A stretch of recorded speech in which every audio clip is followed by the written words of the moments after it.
Bonjour à tous, mon nom est Audrey Robichaud et aujourd'hui j'ai décidé de vous parler d'un sujet un peu sensible, mais qui me tient beaucoup à cœur.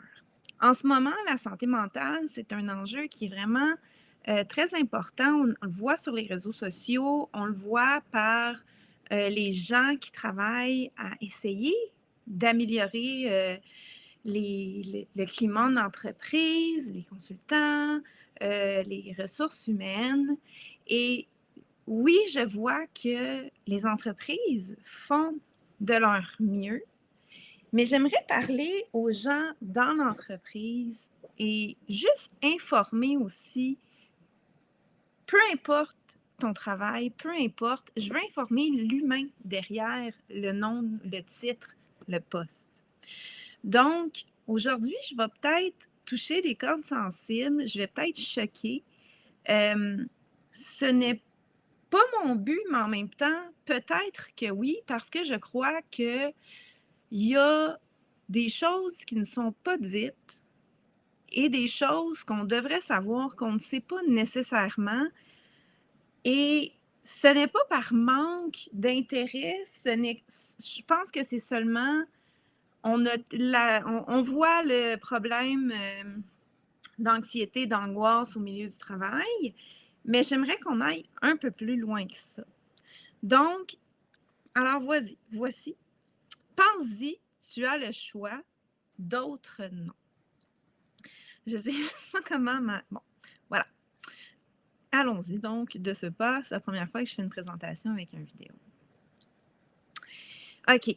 Donc, comme je vous disais, le sujet de l'heure, c'est la santé mentale. On définit ça comme l'état de votre bien-être psychologique et émotionnel. C'est une ressource indispensable pour mener une vie saine et un élément essentiel dans l'état de santé général. Donc, oui, le stress, c'est une des causes qui va venir jouer sur notre santé mentale, qui fait en sorte où est-ce qu'on est bien, est-ce qu'on est performant, tout ce qu'on s'attend dans le fond d'un employé. Mais derrière l'employé, il y a la personne qu'on est, une maman, un papa, un frère, une soeur, un oncle, peu importe, un individu. Euh, il n'y a pas juste le travail. Hein? Le travail, c'est bien, mais il y a la vie aussi. Alors, le stress, c'est un anglicisme, dans le fond, pour l'anxiété, qui est la réaction de l'organisme face à une agression. Et là, quand on dit agression, c'est pas tu te fais poignarder dans la rue. On parle de quelque chose qui va venir nous surprendre, qui va nous faire peur. C'est quelque chose qui va nous donner une réaction émotive négative, un choc physique ou nerveux. Donc, on parle d'un choc émotif. Le mot courant, je ne sais pas si vous avez vu le petit truc, mais le mot courant, c'est une situation de tension nerveuse excessive, traumatisante pour l'individu. Par exemple, on ne reviendra pas à ça, c'est un peu intense comme exemple, mais quelqu'un dans la rue vous bouscule et vous dit des mots grossiers, c'est un choc, vous allez être un peu traumatisé par ce qui vient de se passer. C'est tout à fait normal, on s'entend là-dessus. La santé mentale, là, moi, je ne suis pas un médecin, je ne suis pas une professionnelle, mais par contre, c'est un sujet que je connais et plus qu'on va aller dans la présentation, plus que vous allez comprendre pourquoi. Il y a ce qu'on appelle le stress universel. Donc, un stress universel, c'est une situation dans laquelle tout le monde serait stressé. Être sur le bord d'un précipice, la mort imminente de quelqu'un qu'on aime, une opération, la veille d'un examen, il y a des choses que tout le monde va vivre. Donc, c'est un stress qui est universel. Un stress ponctuel, on en revient à, on se fait bousculer, dire des mots, c'est un élément qui est spontané. Euh, il y a l'inaction aussi euh, qui va jouer dans la santé mentale et on va aller vers ça. C'est vers ça que je m'en vais beaucoup. Et il y a les pathologies. Donc, en santé mentale, les pathologies, on les laisse. Moi, ce qui me dérange, c'est qu'on laisse beaucoup ce côté-là de côté et qu'on est beaucoup dans le stress ponctuel et l'inaction. Allons voir ce que je veux dire par là, si ça veut se tasser. Donc, avoir le choix de notre santé mentale versus l'obligation de vivre notre santé mentale, allons voir c'est quoi la différence entre les deux. Allons-y, allons-y. Donc, si vous n'avez pas de diagnostic de santé mentale, que si vous êtes c'est la fin de semaine, tout va bien, vous avez le choix de faire ce que vous voulez pour garder votre santé mentale intacte. À ce moment-là, que faites-vous dans la vie courante pour garder cet aspect de vous sain? Allons voir ce magnifique petit diagramme.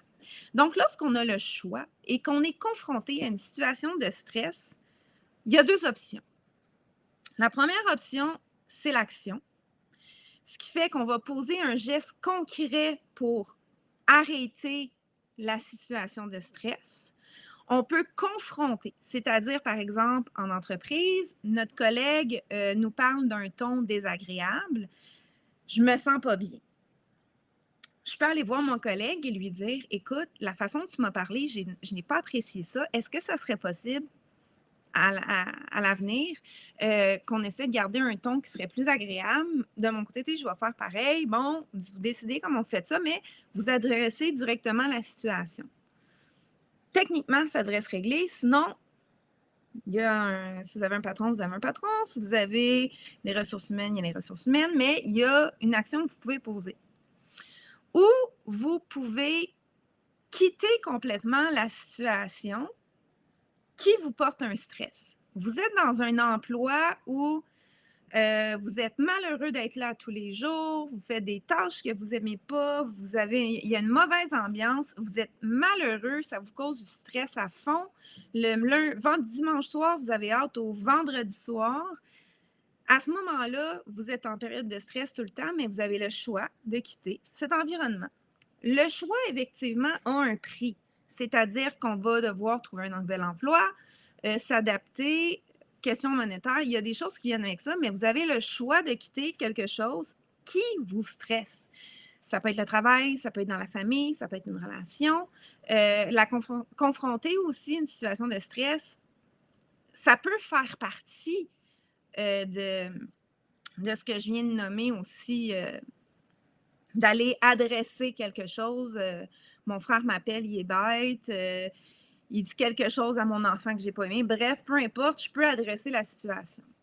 De l'autre côté, on a l'inaction, c'est-à-dire qu'on reste passif et on décide de rester.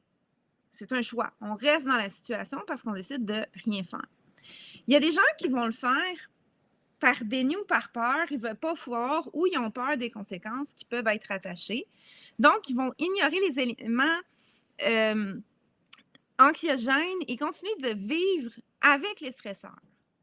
À ce moment-là, leur mal-être va augmenter et la santé mentale va en prendre un coup à l'intérieur de la vie professionnelle et personnelle. Ça ici, je trouve ça triste parce que vous devriez, je crois que tous les humains devraient avoir le pouvoir de décider ou d'être capable. Je souhaite à tout le monde d'être capable de sortir de cette section-là. OK? Je vous le souhaite. Et il y a ce que j'appelle, et là, quand je vous disais, je vais peut-être choquer, la victimisation, mais il y a un joli triangle, je ne me rappelle plus le nom, mais tout le monde va savoir de quoi je parle, qui a la victime, le sauveur, le bourreau. Là, la victimisation, moi, je parle de la personne en haut. Oh, je suis dans un problème, pauvre petite moi, qu'est-ce que je fais? Là, je parle de moi, je nomme personne. Donc, on utilise le stress pour justifier notre mal-être et amplifier la problématique en restant dans la situation.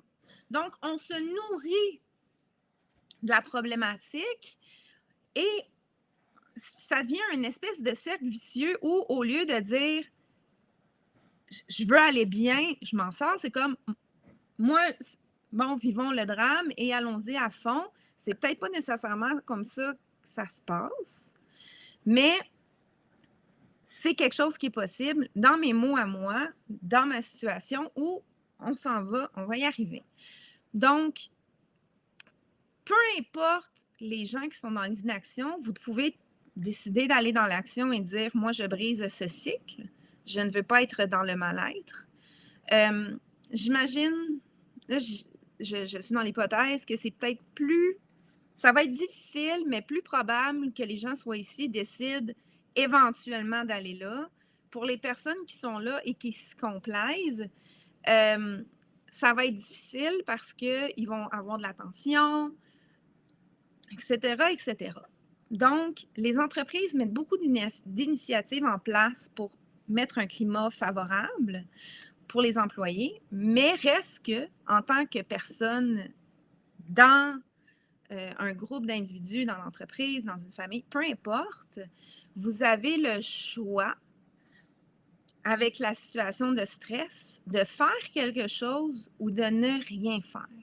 C'est votre choix. Vous avez le pouvoir sur votre santé mentale, votre bien-être. Apprenez à dire non, apprenez à mettre des limites. Comme je parlais tout à l'heure de stress universel, je ne peux pas demander à quelqu'un qui vit la mort d'un proche. On n'est pas dans ce genre de situation-là. On parle vraiment des trucs de la vie quotidienne qui nous irritent. Soit qu'on les arrête, soit qu'on décide de ne plus les vivre, soit qu'on vit avec, ou soit qu'on l'utilise pour, bon, vous comprenez un peu où je m'en vais avec ça. Mais si tu n'as pas le choix, si ta santé mentale, tu n'as pas le choix de vivre avec ce qui t'est imposé. Et là, on va rentrer dans quelque chose qui va être peut-être plus, je vais dire sensible. Pour ma part, j'ai envie et j'ai la possibilité, en fait, j'ai la possibilité d'en parler parce que j'ai travaillé fort pour être ici aujourd'hui, pour être capable de vous en parler. On va continuer, mais je veux que vous sachiez que les prochaines choses qui s'en viennent, c'est la réalité. Je l'ai vécu, je sais de quoi je parle et j'en ai vu d'autres personnes. Je vais vous donner des exemples très clairs et très précis et j'aimerais ça que vous preniez le temps d'analyser, j'ai le choix d'agir sur certains stresseurs versus ma vie m'impose d'avoir une santé mentale qui, en plus, vient avec le stress universel, les stresseurs spontanés et tout le reste. On rajoute une couche qui est obligatoire. Je n'ai pas le choix. Donc, à ce moment-là, on va parler de pathologie. Les maladies mentales, c'est caractérisé par des altérations de la pensée ou de l'humeur ou du comportement associés à des états de détresse et de dysfonctionnement marqués. Ça prend un diagnostic. Donc, ça, c'est une définition. Je suis allée chercher ça. Je n'ai pas écrit les sources parce que c'était pas ça. Vous pouvez aller fouiller, ils vont vous sortir à peu près la même chose. La pathologie demande un diagnostic. Malheureusement, beaucoup vont passer sous le radar et on va se dire, ben elle a toujours été comme ça, on ne se posera pas plus de questions parce que la maladie mentale, ça reste un tabou. Malgré le fait qu'on commence à parler justement d'anxiété, de ci, de ça, pour moi, l'anxiété, si tu as un trouble généralisé de l'anxiété, c'est une chose. Si tu fais de l'anxiété, c'en est une autre. Là, je sors un peu du contexte, mais moi, j'ai connu une professeure d'éducation physique, une maman de famille en pleine forme qui avait ce trouble d'anxiété généralisée, qui a été hospitalisée parce que ce n'était plus gérable avec la médication. La vie a fait en sorte qu'elle a décompensé et elle a été hospitalisée et elle a dû avoir des traitements d'électrochoc pour ramener justement le niveau de stress qui lui est imposé par sa pathologie à un niveau gérable avec sa médication dans un environnement non stressant parce que tu n'as pas le choix d'adapter ta réalité.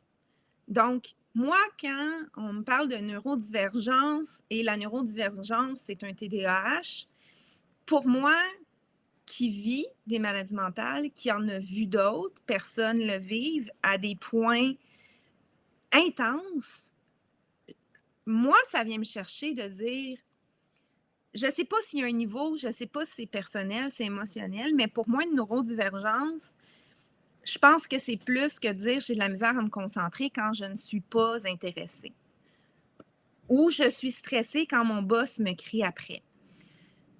Pour moi, c'est difficile, ce genre de ce discours-là, parce qu'il y a des options. Et on en a parlé des options. Donc, pas le choix parce que c'est causé par la génétique, ça peut être causé par l'environnement, des traumas, nommez-en. Je vous donne un exemple. Une école où des immigrants qui venaient d'un pays où il y avait de la guerre, je ne vais pas dire n'importe quoi non plus. La première journée qu'ils rentrent à l'école, il y a une cloche qui se met à sonner parce que c'est le dîner. Tout le monde se jette sous leur bureau. Et là, le professeur ne comprend pas ce qui se passe parce que pour nous, c'est normal une cloche qui sonne. Mais dans leur pays, le même bruit veut dire qu'il y a un bombardement qui s'en vient ou il faut se cacher parce que tu pourrais mourir.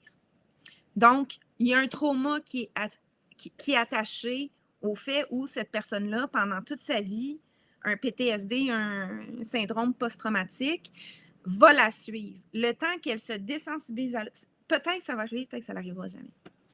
Mais environnemental, trauma, on voit ce qui est arrivé dans des familles.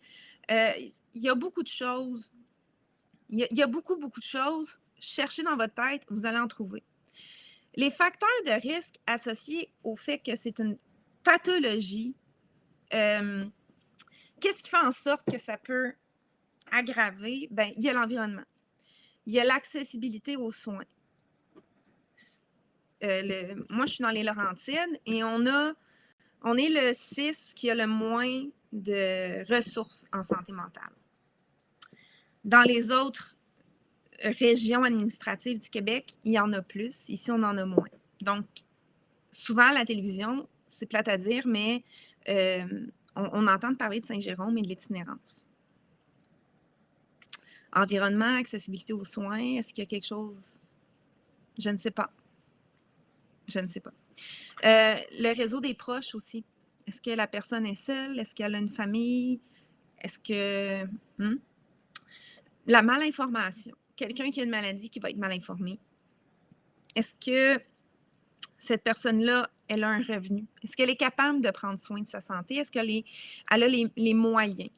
Est-ce qu'elle est déconnectée avec la réalité? Parce que quelqu'un qui est complètement déconnecté, le risque que ça l'empire est officiellement présent. Quand tu es en décompensation, la santé mentale prend un piqué vers le fond. La stigmatisation. De dire, moi, j'ai une maladie mentale, ce n'est pas la plus belle phrase à dire dans une entrevue ou dans une date, on va se le dire. Le rejet aussi, les gens vont être rejetés. Et la peur du jugement. Donc ça, c'est tous des facteurs de risque qui vont amplifier ce qu'une personne avec la pathologie peut vivre. Encore une fois, je ne suis pas médecin, je ne suis pas rien. Je vous dis juste mon vécu, ma pensée. Ce n'est pas... Il y a des définitions qui sont vraies, il y a des statistiques qui sont vraies, mais il y a des choses que c'est moi, de mon point de vue. Bonjour, Audrey Robichaud, j'ai des diagnostics. Je suis bipolaire, je suis borderline, j'ai un trouble anxieux, je suis TDAH et je fais de la douance. Je ne peux pas prendre de médication pour mon TDAH, qui est quand même assez présent, parce que avec les autres diagnostics, il y a des chances que je devienne schizophrène et tous les médecins que j'ai vus s'entendent sur ce point.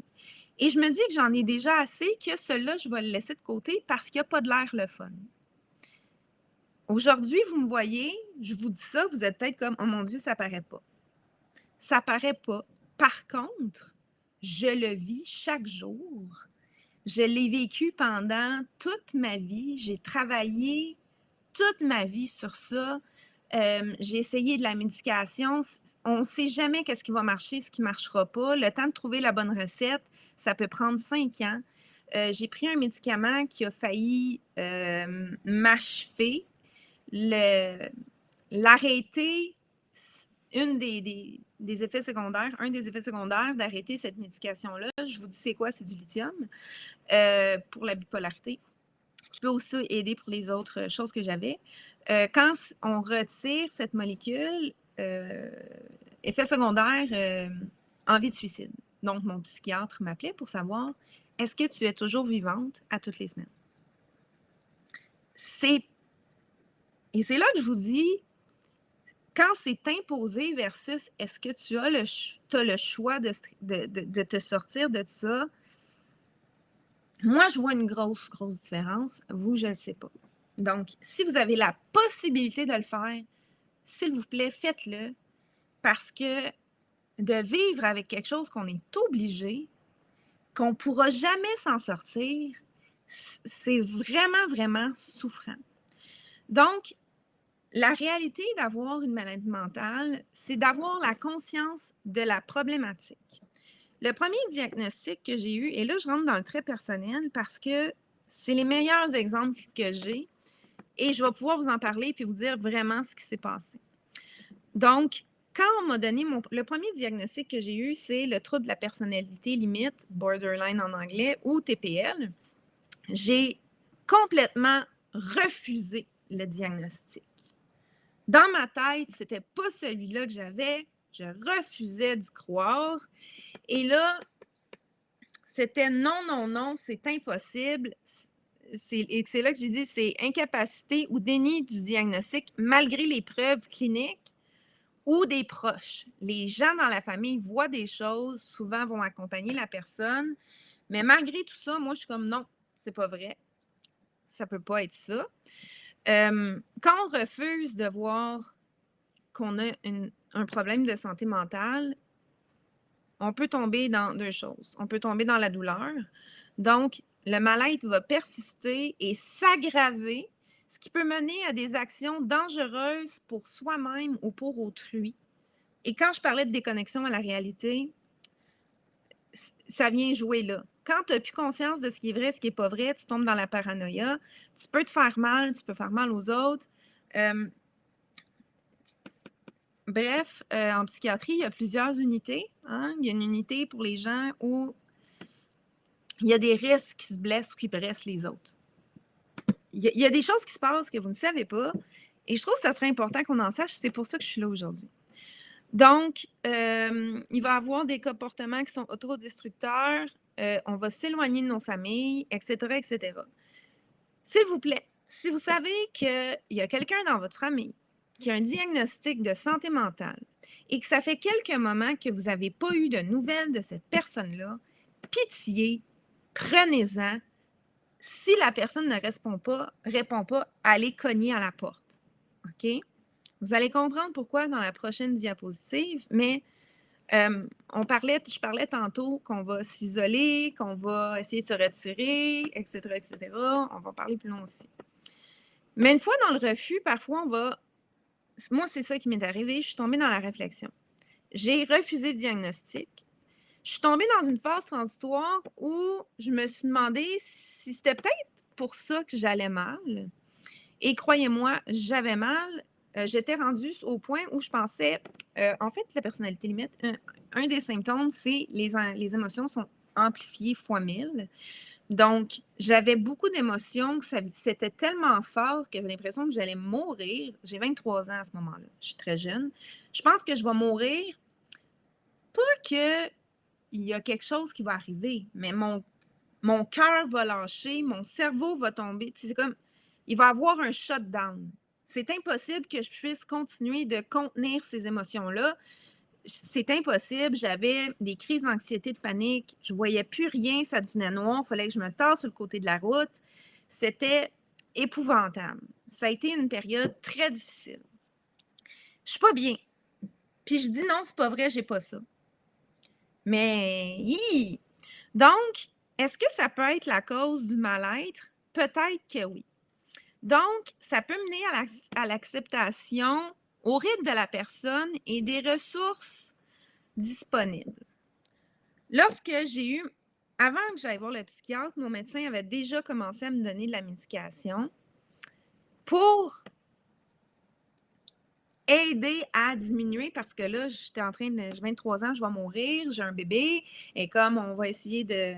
Elle pensait que c'était ça, elle avait raison. Elle m'a donné de la médication. Et là, finalement, j'ai vu le psychiatre, on a changé. Écoute, le temps qu'on trouve c'était quoi la bonne molécule, ça a pris du temps. À chaque fois, chaque médicament a un effet différent et chaque médicament te donne comme une nouvelle version de toi parce que tu n'es plus nature. Il y a quelque chose qui altère les pensées, comment tu agis, comment tu réfléchis, le corps. C'est comme si on te remet une nouvelle version de toi-même à chaque fois qu'on te donne un médicament. Il faut que tu t'adaptes à ça. Est-ce qu'on le sait? Pas nécessairement. Et s'il y a des employés qui ont des maladies mentales et que vous ne le savez pas, qu'il y a des moments où vous êtes comme « Ah, tu étais comme ça, tu as changé », c'est peut-être un changement de médication, une transition. Et si la personne n'en a pas parlé, puis qu'elle ne veut pas en parler parce qu'elle veut garder son emploi, parce qu'elle a peur de le perdre, c'est possible. C'est une hypothèse qui est plausible. Donc, après avoir réfléchi, je me suis dit, ben, ils ont peut-être raison. Et là, j'ai accepté que c'était vrai. Le premier pas vers une possibilité d'amélioration de la condition, ça ne peut pas être fait par personne d'autre que la personne qui a le diagnostic. Donc, même si tout le monde me conseillait, me disait n'importe quoi, si moi, je ne décidais pas de dire « OK, oui », il n'y avait rien à faire. Il a fallu que je dise « Oui, OK, je suis d'accord, je suis tannée d'avoir mal, je veux que ça aille mieux. J'ai des souvenirs de mal-être depuis que j'ai 6 ans. » Tu sais, c'est comme, ça fait longtemps dans ma vie que je le sais que ça va pas bien. Là, il y a un mot, c'est pas le mot que je voulais, mais je vais faire comme, OK, c'est correct, on passe à l'action. Donc, je suis passée à l'action. J'ai pris en charge ma condition avec, ça prend beaucoup de discipline. Un des gros problèmes, et tous les médecins vont être d'accord avec moi, psychologue ou thérapeute, c'est quand une personne qui a une maladie mentale va mieux grâce à la médication, la thérapie, elle décide d'arrêter parce qu'elle se dit « Je suis guérie ».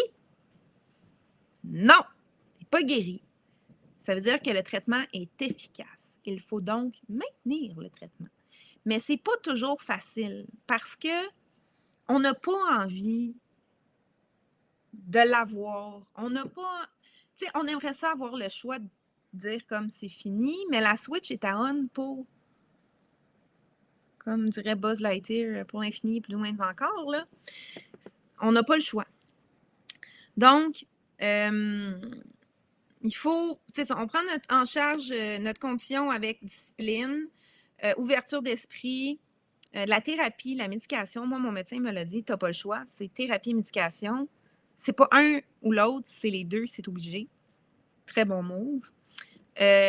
Dans certains cas, une désintox va être nécessaire parce que c'est tellement souffrant, la maladie mentale, que beaucoup vont être toxicomanes.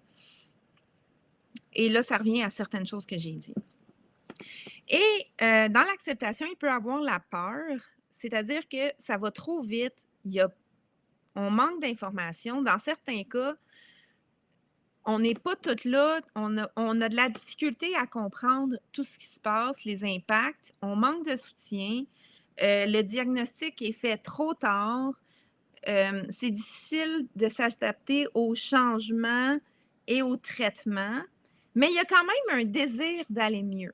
Donc, le désir est là, mais le chemin va être beaucoup plus difficile. Je ne vous dis pas que mon chemin a été facile, loin de là. Mais il y en a qui ont eu des chemins beaucoup plus difficiles. Et même s'ils ont accepté qu'il y avait quelque chose, ça se peut que la vie a été difficile, puis qu'aujourd'hui, ben, on les voit aux nouvelles. Voilà. Parlons des impacts de la maladie mentale. Donc, plus de 80% des personnes qui sont décédées par suicide présentaient un diagnostic de trouble mental. 80%. C'est beaucoup. Et c'est là que je vous dis que moi, quand on parle de santé mentale, mais qu'on parle pas de ce genre de santé mentale, quand ces gens-là, quand moi, qui aimerais beaucoup ça, avoir le choix de dire: «Je ne suis plus bipolaire, je ne suis plus, tu sais, je souffre plus». Je peux passer une journée merveilleuse sans rien. Moi, mon souhait dans la vie, c'est de passer juste une journée qui se passe rien dans ma tête. Juste une. C'est pas d'avoir une Porsche, pas d'aller vivre dans les Maldives, c'est pas je veux juste ça. Juste vous donner une idée. Donc, il y a le sentiment d'être incompris, qui vient avec ça. Donc la réalité vécue étant différente, les gens ne peuvent pas comprendre ce qu'on dit. C'est pas tout le monde qui est capable de bien verbaliser non plus ce qu'ils sentent à l'intérieur parce que tout tout ce que le médecin va dire, c'est tout ce qui est cliniquement ont appris, donc qu'est-ce qui est vu de l'extérieur. Moi, en tant que personne qui a vu des médecins, des thérapeutes, des bon, nommez-le, il n'y a jamais personne qui m'a dit: «Voici ce que tu pourrais sentir à l'intérieur.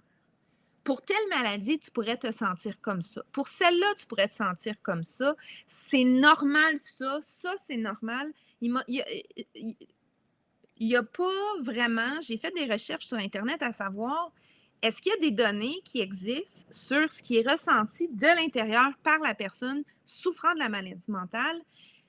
S'il y en a, c'est introuvable, OK? Ça va être sur des forums probablement, mais de la documentation, des livres, il n'y en a pas.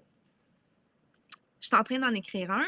Ça va être très décousu parce que dans la tête de quelqu'un qui a des maladies, c'est parfois décousu, surtout si tu mets un petit TDAH qui vient faire de la petite magie là-dedans. Donc, c'est difficile de s'exprimer. On va banaliser lors de la verbalisation. Donc, si moi je dis: «Ah mon Dieu, tu sais, ça va vraiment pas aujourd'hui, je suis déprimée. Ah, tu sais, c'est pas grave, ça va aller mieux demain». Ça, c'est de la banalisation.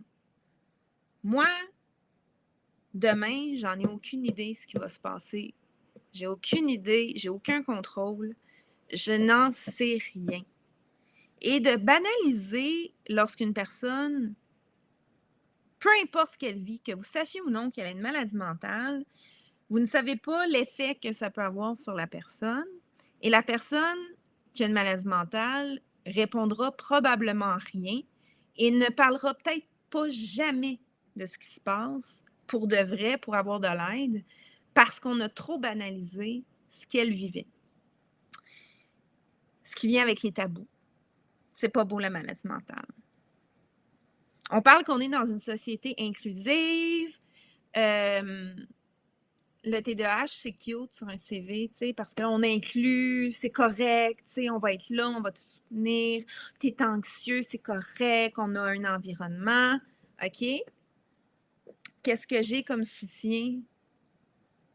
Bref, même là, tu sais, on y revient.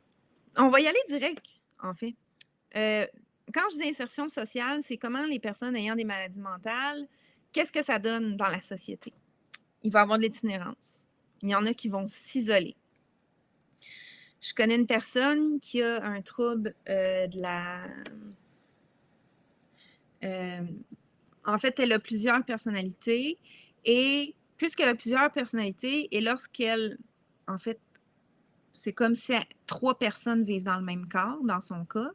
Et quand une personne est là, les 2 autres n'ont aucune idée de ce qui se passe. Ils ont un journal pour savoir ce qui s'est passé. Mais cette personne-là, comment elle fait pour avoir des amis? On ne sait pas combien de temps, par exemple, un va être en contrôle du corps. Mais si 2 apparaît pendant qu'un est avec ses amis, mais 2 ne connaissent... Oups, excusez-moi, j'ai un Mac. Ça fait ça quand je fais des signes. Mais si 2 ne connaissent pas les amis, 2 peut paniquer. Écoutez, ça devient, dépendamment de ce qu'on a, ça peut être très, très complexe, les situations. Et quand on a des personnalités différentes, ce n'est pas nécessairement le même âge qu'on a, ni le même sexe. Les personnalités, quelqu'un peut être gêné, quelqu'un peut être extraverti. On peut avoir n'importe quoi. Ça, c'est quelque chose de... Ces personnes-là, il n'y a aucune stabilité pour eux, pour les autres. Trouver un travail, avoir des amis, avoir une vie. tu peux pas avoir des enfants, c'est comme impossible. Mais c'est possible physiquement, mais tu sais pas, là. Tu sais pas. Bref. Difficulté à trouver un emploi. Je me demande et je vous demande si lorsque par exemple, je me présente dans votre bureau, vous me voyez comme ça, j'ai l'air de quelqu'un de typique. Vous voyez mon CV, c'est bien, puis vous avez d'autres choses à rajouter, c'est comme oui, je suis bipolaire, je suis TPL, j'ai un trouble anxieux, je suis TDAH, je fais de la douance. Est-ce que je suis engagée? Je ne sais pas. Est-ce que mon employeur doit le savoir? Oui. Parce que si moi, je n'ai pas de certitude, je peux pas, je ne sais pas ce qui va arriver. Moi, je sais que, sachant que j'ai ça, je vais donner 120 000 quand j'ai la capacité. Mais il y a des moments où je ne peux pas donner 120 000, ou juste donner 10 ça va tout prendre. Mais quand je vais être capable, je vais le faire parce qu'on va m'avoir donné une chance. Mais est-ce qu'on donne de la chance? C'est là que je ne le sais pas. Et c'est là que les personnes le cachent. Et ces personnes-là vont peut-être être envoyées justement parce qu'elles ne sont pas constants dans leur travail. Bref, sujet sensible. Et l'incompréhension de la réalité de la personne. Donc, si tu ne comprends pas ce que la personne vit, tu ne peux pas comprendre pourquoi elle réagit comme ça, pourquoi, puis tu vas faire comme, OK, c'est trop compliqué, la personne va être mise à l'écart. Secret, on n'en parle pas. Je garde le dernier pour la fin. Comme je disais, ça peut nuire à la crédibilité. Donc, à l'emploi, de dire ça, ça peut nuire. Moi, aujourd'hui, en disant ça, j'ai aucune idée de l'impact que ça peut avoir. Si ça peut avoir un impact positif pour aider les gens qui vivent cette réalité à s'ouvrir, tant mieux. Si ça peut aider les entreprises, les gens qui sont dans le métier ou quoi que ce soit, à avoir une fenêtre de « on n'avait pas pensé à ça », tant mieux. J'aimerais ça que ça devienne viral et que tout le monde voit la différence entre ce qu'on dit, tu sais, le gros « je suis stressée » versus « je suis obligée de vivre avec ça » plus le stress, que je ne suis pas capable nécessairement d'avoir le choix parce que j'ai ça à gérer avant, quand d'autres personnes n'ont rien d'autre à gérer que prendre le choix d'agir ou de rester par là, mais rendu là, c'est leur décision. C'est un stresseur immense d'avoir ça. Moi, à plusieurs moments, il y a plusieurs choses qui me stressent face à ça. Une des premières choses qui m'a stressée, ça fait quelques années, je ne sais pas pourquoi j'ai réfléchi à ça, mais tu sais, des fois, tu y penses pas, c'est là, mais je me suis rendu compte que j'allais avoir ça toute ma vie. J'ai pris conscience, je savais que j'avais ça, mais là, ça m'a frappé en pleine face de dire « Hey, ça s'en ira jamais. Toute ta vie, il va falloir que tu travailles, que tu sois à l'écoute, que tu ailles une vigie, que tu suives des traitements. Tout ce qui est hormonal va jouer sur la médication. Il va falloir que... Tu sais, c'est comme... C'est pas fini, là. Star Academy, ce n'est pas fini, ce n'est qu'un début. On est là, là. Et moi, ma préménopause va arriver un jour, ma ménopause aussi. C'est deux événements où les diagnostics, les maladies, on va mettre un peu de bonheur dans ce qui se passe, mais ces deux événements-là dans la vie d'une femme peuvent scraper tout le travail que j'ai fait depuis, rendu là, ça va faire 20 ans, 25 ans. Ça s'en vient, mais je ne sais pas ce qui va arriver. Je connais aucun adulte qui a des diagnostics comme les miens qui sont fonctionnels. J'en connais pas. Donc, j'ai aucun exemple d'adulte de plus de 45 ans, 40 ans, qui ont ce que j'ai, qui ont un travail, qui ont une famille, qui ont une stabilité. J'en connais pas. Ça fait peur, parce que tu te dis, qu'est-ce qui va m'arriver? Bref, pour moi, ça, c'est des stresseurs qui sont immenses. Puis, fut un temps où je me demandais si ma famille n'allait pas m'abandonner. Tu sais, moi, je me suis vue en camisole blanche, enfermée dans une pièce que ma famille voudrait plus me voir. Ça m'est passé par la tête au début. Puis aujourd'hui, là, des fois, il y aurait peut-être envie, mais aujourd'hui, mais tu sais, ça fait vraiment peur parce que il y a personne qui dit comment ça se vit à l'intérieur, ce que je vous expliquais tantôt. Puis on aimerait ça le savoir. Puis c'est pour ça que les thérapies de groupe, des fois, c'est le fun parce que, en fait, c'est pas pour. C'est ce qu'on a de besoin d'une certaine façon parce qu'on voit qu'on n'est pas les seuls et que ce qu'on vit, c'est normal. On est une minorité. En fait, on est plus de 500 quelques mille ayant des maladies mentales au Québec, selon des études quand même récentes. Disons 700 000 maintenant. Allons-y avec 700 000. Je dis un chiffre comme ça. Les 700 000, on ne se jase pas. Là. On est étendu à travers la population. Certains sont légers, disent pas diagnostiqués. On ne le sait pas. Puis là, on mélange toutes les maladies mentales dans le même pot. Il y en a qui sont plus acceptés que d'autres. Moi, je n'ai pas vu de petits rubans ou de journée pour les gens bipolaires. J'en ai pas vu pour les gens TPL. J'en ai pas vu pour les schizophrènes. J'en ai pas vu pour les troubles de dissociation de la personnalité. Après ça, on dit que c'est aussi important. Quand c'est ta réalité, puis tu vois qu'il y en a d'autres, je ne dis pas que les autres ne le méritent pas, au loin de là. Tout le monde mérite d'être reconnu.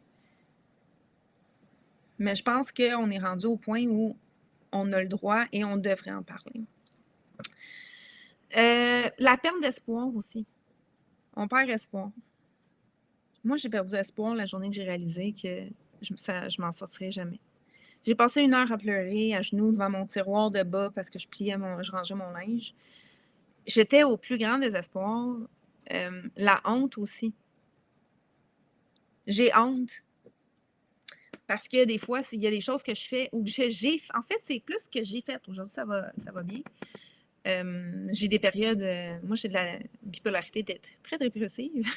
Fait que j'ai plus tendance à être comme ça. Mais par contre, vu que j'ai une personnalité qui est très comme ça donne une espèce d'allure où Audrey, elle va bien. Audrey, elle va bien quand elle est en dehors et qu'elle voit des gens. Mais Audrey à la maison, c'est pas Audrey en public. Et l'aide peut être désadaptée aussi. On n'a peut-être pas la bonne aide qu'on devrait avoir. On n'a peut-être pas les bons traitements, mais encore une fois, l'accessibilité, on prend ce qu'on a, on prend ce qu'on peut. Parlons de suicide. J'ai dit tantôt, 80% des gens qui se suicident ont un diagnostic de maladie mentale. Allons voir. Je suis allée voir je vous ai dit, quand j'ai arrêté un médicament, mon médecin m'appelait savoir est-ce que j'étais encore en vie. Je ne suis pas quelqu'un de suicidaire, mais maudit que j'y ai pensé quand j'ai ôté ce médicament-là. Et ça ne m'est jamais arrivé. Je n'ai jamais eu ça. Ça ne faisait pas partie. 15 à 20% des personnes bipolaires vont se suicider. 1 personne sur 5. 8 à 10% des personnes TPL se suicident. Donc, voilà. Hein? J'en ai 2. J'ai les 2. Je ne sais pas si ça s'additionne ou ça se multiplie, mais on fête ça, yeah, gros party. Mais voilà. 60 à 70% des personnes qui ont le trouble de personnalité limite, borderline, vont faire des tentatives de suicide. Ils vont essayer. Mais 8 à 10% vont en mourir. Ceux qui ont de la schizophrénie, 40% des gens qui ont la maladie de la schizophrénie vont essayer de se suicider. Et 5 à 13% vont se suicider. Et ça, ce n'est pas... Ça, là, ça vient du gouvernement. Là. Je suis allée chercher ça sur le site du gouvernement.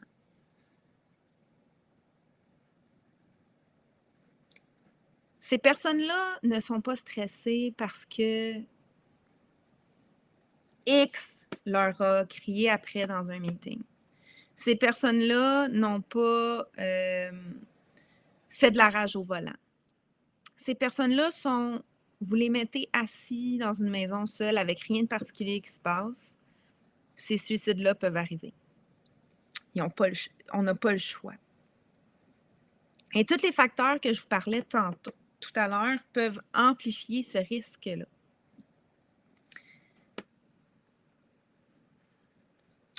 Et c'est là que je vous rappelle, si vous connaissez quelqu'un qui a un diagnostic ou que vous croyez que ça pourrait être une possibilité, prenez des nouvelles. Allez voir, cognez à la porte, demandez que quelqu'un au moins dans la famille ait une clé. Ça a l'air intense ce que je vous dis, là, mais vous pourriez sauver des vies. Que quelqu'un ait une clé, la personne qui habite le plus proche, que si jamais il y a quoi que ce soit, vous puissiez aller. Vous pouvez aussi demander à la police un health check, un contrôle de santé. Je ne sais pas c'est quoi la traduction exacte, mais ils vont vérifier si la personne est là, si tout est beau. C'est grave, c'est grave. C'est comme, je comprends que le stress, c'est pas le fun, là, mais quand vous avez des gens qui souffrent de maladies mentales, qui n'en parleront pas parce qu'ils en ont honte, parce que c'est un tabou, parce que ça peut leur nuire, parce que hoche, hoche, faut pas en parler, parce que tout ce qu'on voit en ce moment, c'est le stress au travail. On veut que les gens soient zen. Quand on voit que la priorité, c'est le stress, moi, je me sens un peu rendue où je suis, où j'ai fait du cheminement, ça me choque un peu. Et je me sens mise de côté, pas volontairement. Je sais que c'est pas volontaire ce qui se passe, mais par contre, je suis comme, on a envie tous du stress, mais on a le choix d'agir ou non face à ça. Moi, je vis ça en plus. Je vis ça en plus, mais il y a des affaires que j'ai pas le choix. Ça va rester là, je peux rien faire. J'ai la chance de travailler dans une entreprise familiale qui comprend ma condition et qui me donne l'opportunité de travailler au moment où je suis à mon meilleur.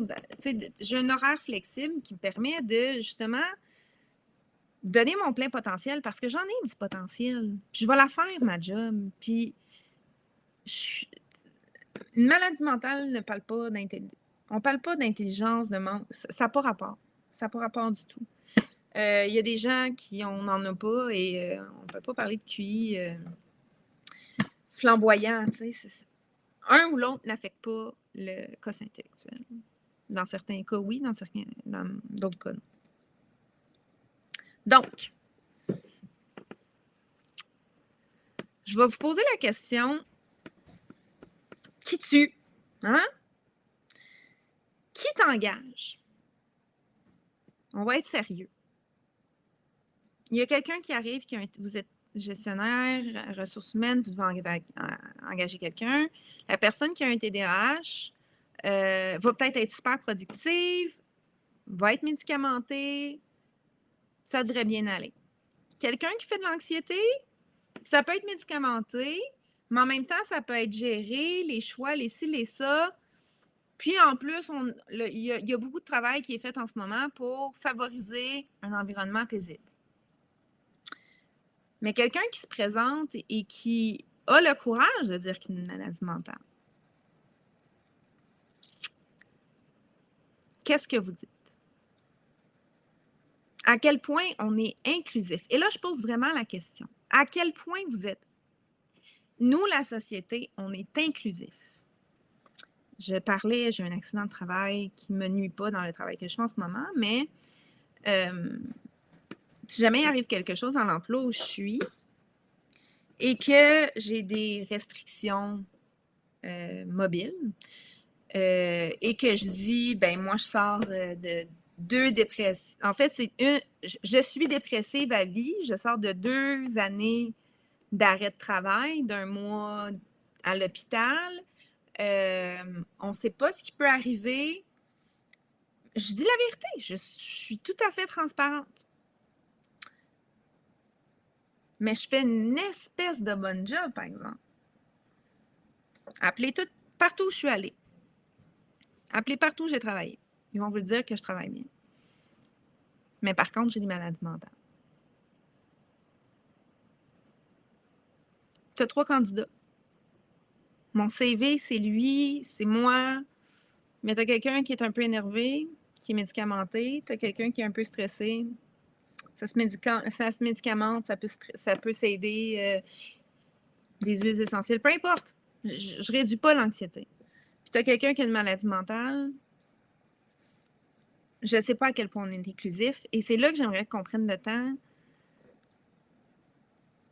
de voir la différence entre. Je vais retourner. Je ne sais pas c'est laquelle.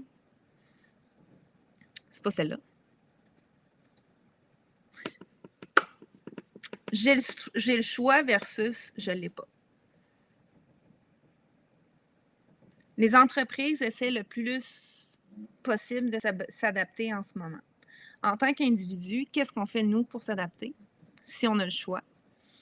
Et qu'est-ce que le monde, en général, offre comme possibilité, comme chance aux gens qui sont obligés de vivre avec une problématique de santé mentale, de faire partie, de contribuer à la communauté.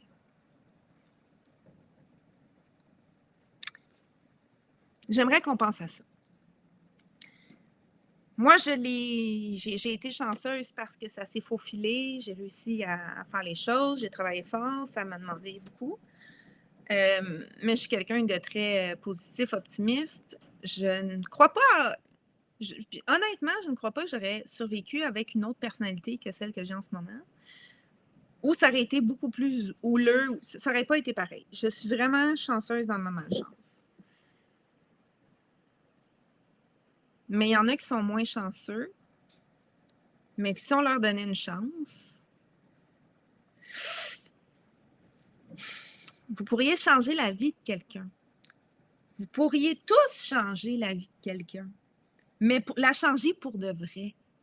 Lui donner un sentiment d'appartenance, de se sentir accepté dans sa différence, dans sa neurodivergence. Et là, on va. Là, moi, quelqu'un qui me dit neurodivergence, puis dit j'ai un DDAH, je suis comme, c'est tout. Il n'y a pas plus d'épices, là. J'ai comme, ah oui! C'est quoi que t'as, hein? J'ai ah, OK. Mais pour ceux qui ont le choix, là, s'il vous plaît, OK? On est je pense qu'on est des grandes personnes, on est capable de se parler face à face, là. Si tu as le choix, là, mets tes culottes de grand garçon, de grande fille, là. C'est pas facile, je le sais. Mais tu as le choix de te sortir de cette situation-là. Si tu ne prends pas le choix, c'est ta décision. Hein? C'est comme, mettez vos pneus d'hiver. Si tu ne les mets pas, c'est ta décision. Il y a des bonnes chances que tu te ramasses dans le champ. Mais c'est ta décision. Il y a des gens, là, ils n'ont même pas d'auto. Ils vont marcher dans le champ. Puis ils n'auront pas le choix. J'espère que cette petite entrevue, biographie, information, webinaire, appelez ça comme vous voulez, mais ça aurait été instructif, intéressant.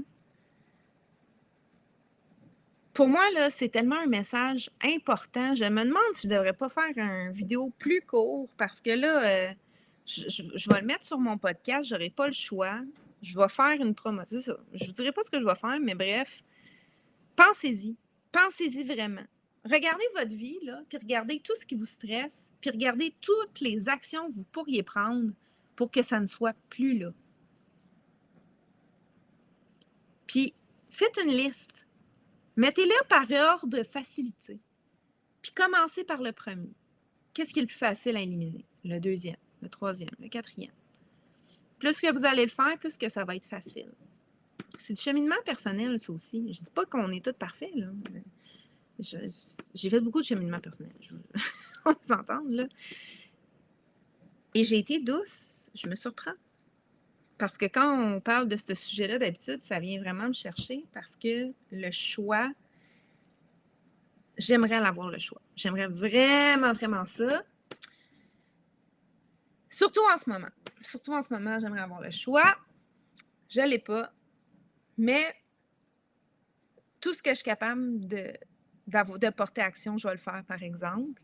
Puis je ne vais pas me rouler à terre que je suis une victime, que j'ai des maladies mentales, que je vis du stress, que j'ai fait de l'insomnie, que mon mari se fait opérer, que je... Tu sais, c'est comme, non, la vie continue, je vais porter action, je vais faire ce que je peux avec ce que j'ai et je ne serai jamais une victime, jamais. Jamais je vais être une victime. Parce que ça rend encore plus malheureux. Donc, sur ce magnifique partage trop honnête, je vous dis merci. Si vous êtes rendu jusqu'ici, partagez. J'ai vraiment envie que tout le monde entende ça. On n'en parle pas assez. Les gens qui ont des maladies n'en parlent pas assez non plus, je trouve. Moi, je ne les vois pas. Je les cherche. J'ai envie de parler avec des gens qui comprennent exactement ce que je vis, puis que on parle le même langage. Parce que des fois, écoute, je pourrais en parler longtemps, là, mais ça peut faire une différence. Si je peux changer la vie d'une personne avec ça, là, tant mieux. Si je peux changer la vie de 10, 100, 1000, gars, 1 million, tant mieux. Mais Seigneur, on peut s'ouvrir les yeux, hein? On peut-tu donner ça comme cadeau de Noël? On s'ouvre les yeux, là? Puis là, c'est lequel qui va faire ça? Je vais faire lui. Puis là, ça va être le gros party. Faut que je monte les pouces pour qu'on voit mieux. Ah, oui, non. C'est les deux que je veux. Oui! On se donne ça comme cadeau. Ça va être fabuleux. Quand j'en veux un, il le fait pas, mais là, ça marche. Prenez soin de vous. Prenez soin des gens autour de vous. Regardez ce qui se passe autour. Levez la tête un peu, là. Puis aidons-nous. Soyons ouverts d'esprit dans le non-jugement, dans la compassion, la bienveillance. Je pense que le monde en a besoin. Je pense que tu en as besoin. Je pense que elle, lui, les humains en ont besoin. Nous avons besoin de tout ça. Sortons notre tête de notre petit nombril parce qu'on a le choix de le faire. Et souvent, les gens qui n'ont pas le choix, ça va être des gens qui vont être émotivement très intelligents, puis ils vont donner beaucoup parce qu'ils savent c'est quoi souffrir. Donc, je vous donne ça parce que justement, je le sais c'est quoi souffrir. Faites-en ce que vous voulez, mais faites le bon choix. Bonne journée.